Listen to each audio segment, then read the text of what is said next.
So, everyone has that one series that they think is amazing and beautiful and stuff, but not that it gets bad reviews or anything.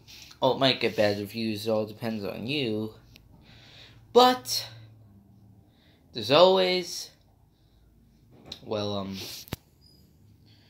one talks about it. For me, it's the Yokai Watch franchise. I love this series to death, so it only makes sense that sooner or later I would have the bright idea to make a review about one of the Yokai Watch games. I'm gonna start off with the first one. A quick disclaimer, I will now be adding a rating system to my reviews.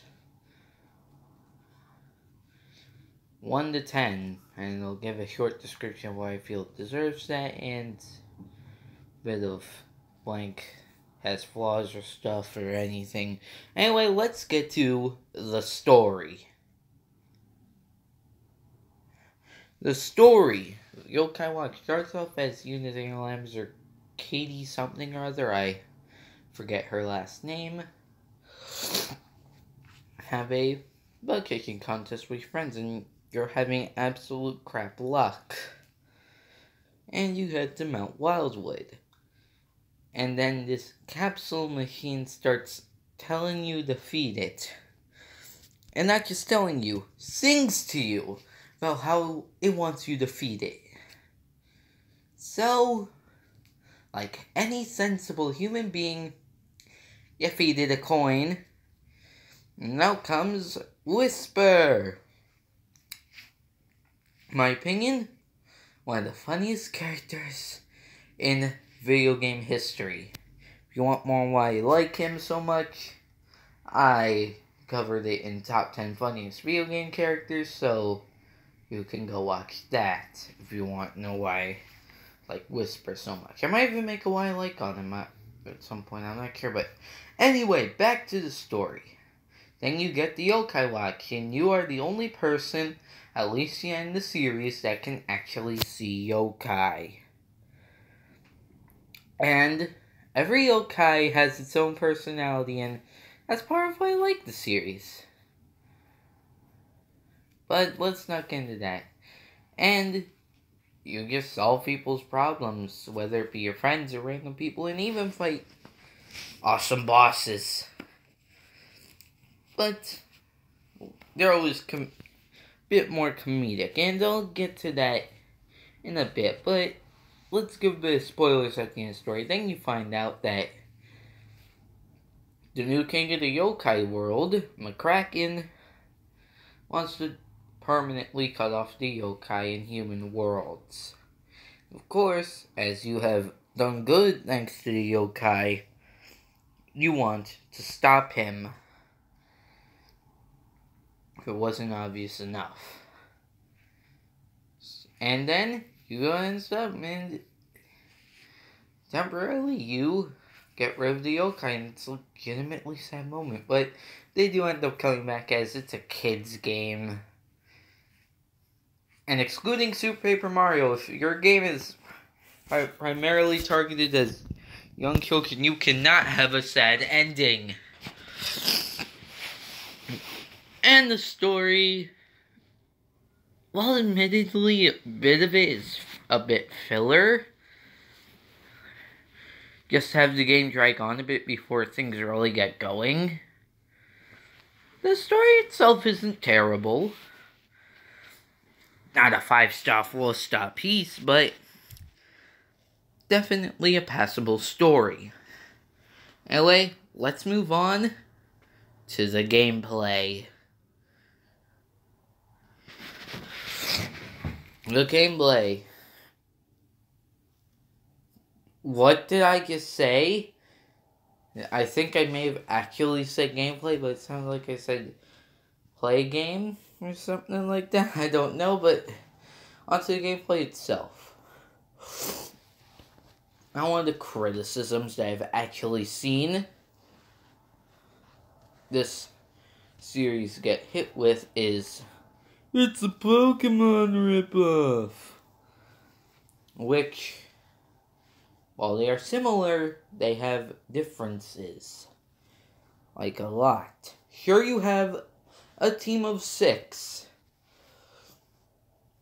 over, say, well, Pokemon does. But here's the thing. The battle system, while you still 6, you always have 3, at least not if any of your Pokemon. Not Yokai are dead. Once you have a full team, you will always have 3 out at a time, unless one of your party members is dead. Fainted, however you want to put it. And this is actually part of why it's a bit different. I just realized it's snowing again. There might not be snow, it might just be particles in the air. I'm not sure. Let's not get off topic. Yeah, this is a good gameplay, and you can currently swap out your yokai, and you can make a ton of formations as there are tribe unities, where if you have 2 or 3 yokai of the same tribe out at once, you get different boosts. I believe that for some examples, you have a speed raise if you have Charming Yokai gear, but if you have Brave Yokai together, you have attack boost. There is one specific stats condition I would like to go over. In Spirit. And I like it. You can either use this to buff your allies or hinder your opponents. Well, it's not the most useful thing. It is certainly fun.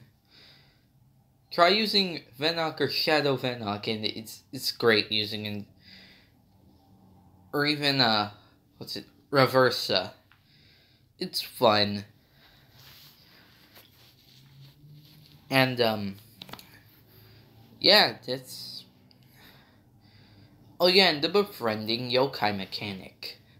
Instead of Pokemon where you just throw a ball and hope it catches, there's a whole food chart, as I like to call it, where every yokai has its likes and dislikes, and depending on the quality and what food it is, the more likely your yokai is to join your team, other than, oh, this ball has a high chance of capturing a Pokemon. It works. It does add a bit more diversity. It makes you have more than just 3 types of Pokeball, other than a lol joke. Well, as much as I use Pokeball, they're capturing device, basically. Way to add members to your team. And now, that's all I have to say for gameplay. It's really fun. If you haven't played the series yet for some reason, I highly recommend you do. Simply because of how fun the gameplay is. But let's move on to that presentation. Just like my comment about the story, it's perfectly passable for 3DS visuals. Yeah, it looks decently good. I do feel that the whole series is just good looking, nothing great, but from what little I've seen of Yokai Watch 4, it looks like it could very well change in the future to amazing. And yeah, the games look good. And the presentation, it just looks nice. It's very pleasing on the eyes with the colors, the text box, and all that. I don't have much other to say than it's good. It looks good in my opinion, but hey, whatever. And for my 4th and final quality that I want to grade these on, I have to talk about the humor.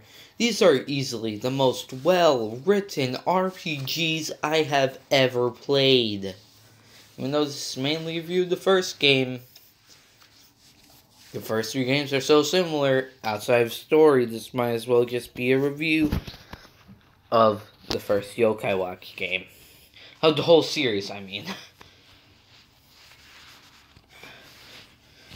And the humor is just great. I would pick out lines, but there's just way too many of them that I love. And the humor with the characters is great. Whisper made it onto my top 10 funniest video game characters list, so that shows you my thoughts on the humor. Jibanyan's personality, he's a lazy cat. And I love him. The humor in this game is phenomenal. And as for my rating of the game, I'd give it a solid